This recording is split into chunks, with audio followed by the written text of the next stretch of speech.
আমাৰ সকলোৰে শ্ৰদ্ধাৰ অসমৰ যশস্বী মুখ্যমন্ত্ৰী হিমন্ত বিশ্ব শৰ্মাদেৱৰ নেতৃত্বত আজি সমগ্ৰ অসমত প্ৰায় ৩৮ লাখ মহিলা অৰুণোদয় আঁচনিৰ দ্বাৰা সাঙুৰি লোৱা হৈছে আৰু প্ৰতিটো বুথতো অনুৰূপ ধৰণে এই জনমুখী আঁচনিখনৰ বহুল প্ৰসাৰ আৰু আইসকলক চৰকাৰখনৰ জনহিতকৰ আঁচনিসমূহৰ বিষয়ে কিছু কথা অৱগত কৰাৰ স্বাৰ্থত আজি এনেকুৱা ধৰণে বুথ পৰ্যায়ত এই হিতাধিকাৰীৰ ধনৰাশি বিতৰণ কাৰ্যসূচীটো ৰূপায়ণ কৰা হৈছে আৰু বজালী সমষ্টিত ৰঞ্জিত কুমাৰ দাসদেৱৰ নেতৃত্বত আমিও এই ১৫ নম্বৰ বুথত এই ৰাইজৰ সহযোগত আজিৰ এই অনুষ্ঠান 3.0 শুভাৰম্ভ কৰিছোঁ। ৰাইজৰ বিপুল সঁহাৰি আছে আৰু আজিৰ এই দিনটোতে যোৱাকালি আমাৰ দলীয় নেতৃত্বই আমাৰ অসমৰ যশস্বী মুখ্যমন্ত্ৰী আমাৰ দলৰ সন্মানীয় সভাপতি দিলীপ শইকীয়াদেৱ আমাৰ সকলোৰে শ্ৰদ্ধাৰ আমাৰ সন্মানীয় বিধায়ক মন্ত্ৰী ৰঞ্জিত কুমাৰ দাসদেৱৰ আগ্ৰহত বা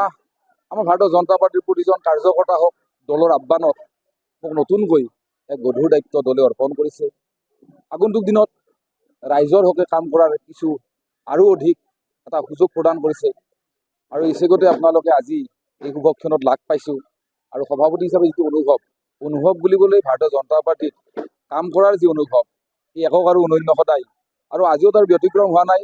পূৰ্বৰ দৰে আজিও ভাৰতীয় জনতা পাৰ্টিৰ এইখন মঞ্চত কাম কৰাৰ কাৰণে দলে যি অধিক দায়িত্ব অৰ্পণ কৰিছে তাৰ কাৰণে সদায় এইখিনি কৰিব পাৰিব লাগিব কৰিম বুলি ধাৰণা কৰিছোঁ। মাত্ৰ দলৰ নেতৃত্বই যাতে আৰু বিভিন্ন ধৰণৰ দিহা পৰামৰ্শ আপোনালোকে বিভিন্ন ধৰণৰ দিহা পৰামৰ্শে আমাকো আগুৱাই যোৱাৰ কাৰণে ৰাইজৰ কাৰণে কাম কৰাৰ সুযোগ দিয়ে তাৰ কাৰণেও আপোনালোকৰ জৰিয়তে সমগ্ৰ আমাৰ বজালীবাসী হওক বা আমাৰ মিডিয়াৰ বন্ধুসকলক আমি আহ্বান জনাইছোঁ। অৰুণোদয়টো আচলতে মুখ্যমন্ত্ৰী মহোদয়ে বাৰে বাৰে কৈছে যে বিধৱা মহিলাসকল বিকলাংগ মহিলাসকল বা বিয়া নোহোৱা বা বিয়া হোৱাৰ পিছত ঘৰত যিসকলক ডিভোৰ্চ মহিলা আছে তেওঁলোকক আমি অগ্ৰাধিকাৰ দিব লাগে আৰু এইসকল ব্যক্তিৰ কাৰণে অৰুণোদয়টোৰ কোনো ধৰণৰ বাধা নাই।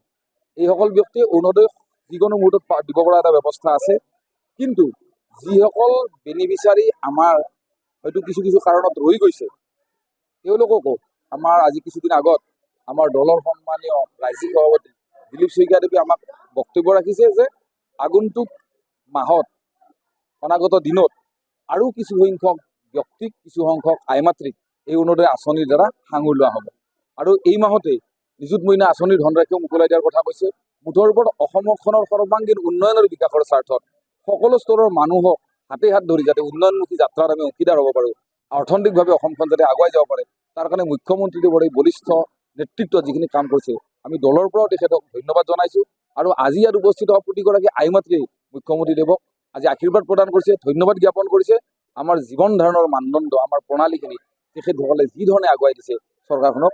তেওঁলোকে বহুতখিনি আশীৰ্বাদ দিছে আৰু আমিও দলীয়ভাৱে খুব সুখী আৰু খুব ভাল লাগিছে। যিকোনো খবৰৰ বাবে যোগাযোগ কৰক 7099017330 লগতে 7099017110 নম্বৰত।